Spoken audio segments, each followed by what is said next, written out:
Why do you think men's mental health isn't taken seriously? Because nobody cares what others are going through and will use any catchphrase to make them shut up and be useful. They connect our assumed physical strength with our mental strength health.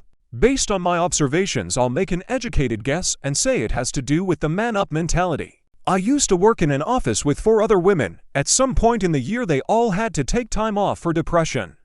As soon as they said this, they were given as much time off as they need. I ended up having to try and do their roles. It all got too much for me, but when I said I needed help, I was given more work to do. I've always encouraged folks in need to get psych, male or female. Part of the problem is when men ask for help, a lot of the time they are treated as if that makes them weak or a whiner baby.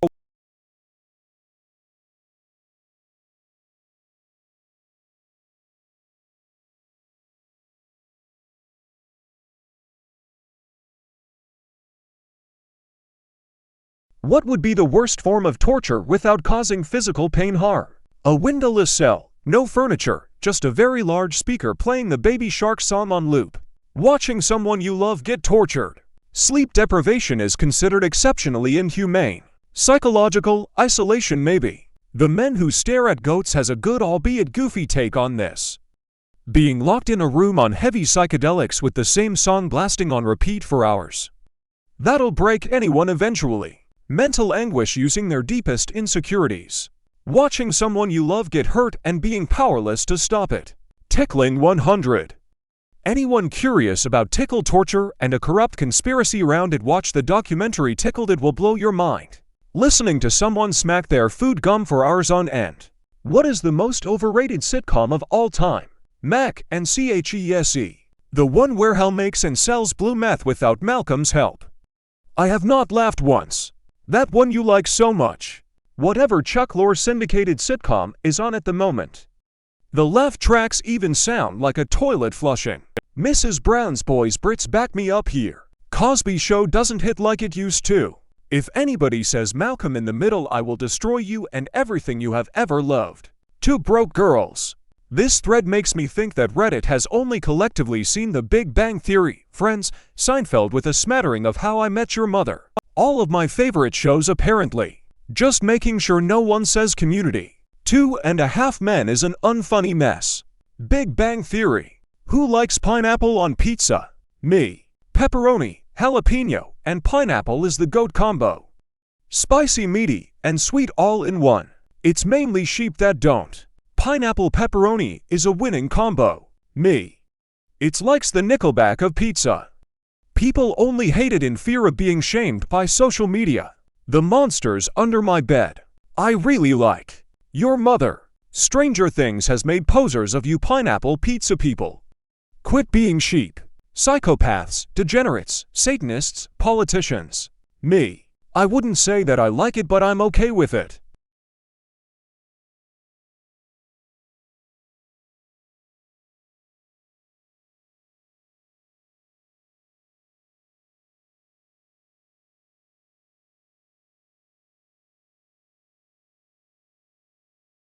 What would make you immediately quit Reddit for good? A subscription. Having to use my real name and photo. Still a big no for me. Unskippable ads. Having something better to do. Having to use personally identifying information.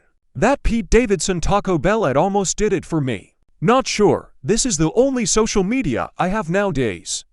I get all my news, memes, and daily dose of funny shit from here. $1,000 month cash. Getting a girlfriend. Solid mental health, I assume. Elon Musk buying it and making it a paid service or subscription only, even though he's already suffocating from his own wealth. It's happening to Twitter. Having to use your real name as your username. If the French took over Reddit. A subscription. Being murdered. What's the best pizza topping? Cheese. Garlic butt. That's true for everything. Mini. Tiny micro pizzas, so you can put pizza toppings on your pizza toppings. Under the assumption pizza includes dough, sauce, and cheese in the vast majority of cases. A really good peppery Italian sausage. Pepperoni, if you can only choose one topping, that's the one. Fresh basil. Control F green chili 0 results cretins, every last one of ya. Italian sausage. Hot peppers. Jalapenos. Mushrooms. bacon, thick-cut pepperoni, pickled jalapenos, red onion, and fresh basil, pineapple, banana peppers, black olives, artichokes. What should people be more afraid of? Social media, antibiotic resistance, poor sleep. People like to joke about it, but conditions like sleep apnea and such have been shown to potentially remove years off one's life expectancy. Poor sleep is really not good. Rabies. You can contract it without knowing, and by the time symptoms start, you're dead. Procrastination. Jeff from accounting. I swear that fucker's up to something. Deforestation. Removing the plants that create the oxygen you breathe is no bueno. Water. It's so easy to drown, much easier than you think. Plus, drowning people don't flail around, they go silent. I read a horrifying story about a girl who saw her father and toddler brother pass away silently in front of her due to drowning. What actor or actress was the most perfectly cast role in film or television? I can't imagine anyone else playing Doc Brown except for Christopher Lloyd. Kathy Bates as Annie Wilkes in Misery. Nobody else could touch that role. Christoph Waltz as Hans Landa in Inglourious Bastards. Needed someone who was fluent in 4 languages and can fill an extremely intelligent and extremely evil role. That movie would not be the same without him. J.K. Simmons as J. Jonah Jameson. Christian Bale in American Psycho. Patrick Warburton as Kronk. Anthony Hopkins, Silence of the Lambs. Christopher Lloyd as both Rev. Jim Ignatowski and Dr. Emmett Brown. Which celebrity fall from grace disappointed you the most? Jeffrey Jones, Ferris Bueller, Beetlejuice found to have child porn. Bill Cosby. I grew up on picture pages and Fat Albert reruns, and it sucked to watch somebody who was such a prominent figure from my childhood fall. Allison Mack. I wonder what the second string but highly popular character of this teen science fiction drama is doing. Oh good, she's running a sex cult and using branding irons on women. Maybe not the most, but comedian Brad Butler's spiral was sad.